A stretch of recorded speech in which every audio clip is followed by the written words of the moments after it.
ये 10 लोगों का काम नहीं है। तेरी पगार कितनी है तो बात कितनी करता है? सत श्री अकाल बाजी।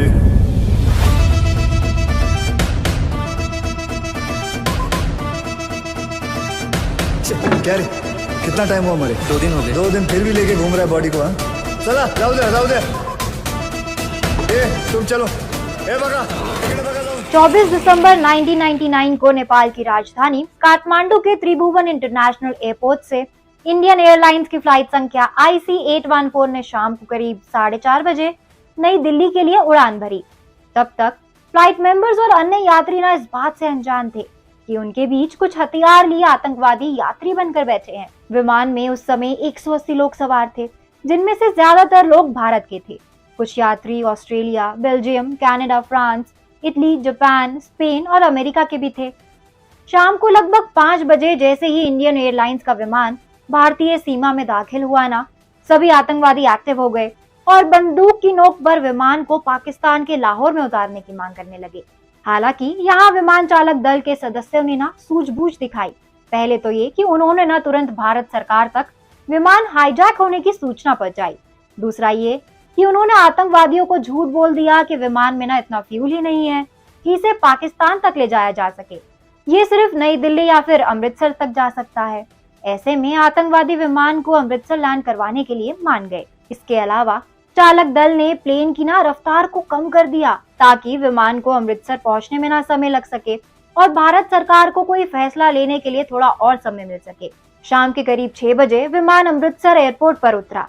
उस समय भारत सरकार के पास ना मौका था कि वो कोई कार्रवाई करे, लेकिन विमान में बैठे नागरिकों की सुरक्षा को देखते हुए वो तत्काल कोई फैसला नहीं ले पाए और आतंकी विमान को अमृतसर से पाकिस्तान के लाहौर ले गए। लाहौर से दुबई होते हुए विमान ना अगले दिन सुबह अफगानिस्तान के कंधार में उतरा। उस समय अफगानिस्तान में तालिबान का राज था और कंधार पर भी उसी की हुकूमत थी। कंधार आने से पहले ही आतंकवादियों ने प्लेन में सवार भारतीय नागरिक रूपन कात्याल को चाकू से वार कर मार दिया। इसके अलावा दुबई में फ्यूल भरवाते समय 27 यात्रियों को रिहा कर दिया गया, जिसमें महिलाएं और बच्चे थे। दूसरी तरफ भारत में इस घटना को लेकर ना हड़कंप मच गया। विमान में बैठे यात्रियों के परिजन भारत सरकार पर उनकी सुरक्षित वापसी को लेकर दबाव बनाने लगे।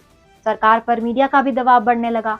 वहीं आतंकियों ने भारत सरकार के सामने 36 चरमपंथी साथियों की रिहाई, 20 करोड़ अमेरिकी डॉलर और एक कश्मीरी अलगाववादी के शव को सौंपे जाने की मांग की। हालांकि तालिबान के कहने पर आतंकियों ने पैसों और शव की डिमांड न छोड़ दी, लेकिन आतंकी अपने साथियों की रिहाई पर अड़े रहे। अब भारत सरकार और आतंकियों के बीच में ना बातचीत होने लगी। वहीं पर दूसरी तरफ तालिबान ने भारत सरकार और आतंकियों दोनों को ही ना जल्द समझौता करने के लिए चेतावनी दे दी।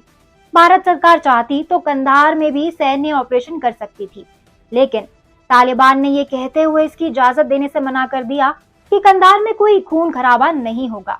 दूसरी तरफ तालिबान ने आतंकियों से भी ये कह दिया था कि जल्दी कोई समझौता नहीं हुआ या कोई खून खराबा हुआ तो हम विमान पर हमला बोल देंगे। ऐसे में आतंकवादियों पर जल्द समझौता करने का ना दबाव बढ़ने लगा। आखिरकार 8 दिन की बातचीत के बाद 31 दिसंबर को भारत सरकार और आतंकवादियों के बीच समझौता हुआ। इसके बाद तालिबान ने भी आतंकवादियों को तुरंत अफगानिस्तान छोड़ने का अल्टीमेटम दे दिया। अपने साथियों की रिहाई के बाद आतंकवादी तुरंत अपने साथियों को लेकर एयरपोर्ट के बाहर खड़ी गाड़ियों में बैठकर भाग गए। इस दौरान वो अपनी सुरक्षा के लिए तालिबान के एक अधिकारी को भी अपने साथ ले गए। 31 दिसंबर की शाम को भारत में प्रधानमंत्री वाजपेयी देश को यात्रियों की सुरक्षित वापसी की जानकारी देते हैं और कहा यह जाता है कि उनकी सरकार अपहरणकर्ताओं की मांगों को काफी हद तक कम करने में कामयाब रही। फिर आगे कहा गया कि पाकिस्तान के कराची में इंडियन एयरलाइंस IC814 के अपहरण में शामिल जहूर मिस्त्री की मौत का दावा किया गया है। जहूर IC814 को अपहरण करने वाले 5 लोगों की टीम में शामिल था। जहूर साल 1999 में विमान अपहरण की घटना को अंजाम देने के बाद ना अंडरग्राउंड हो गया था।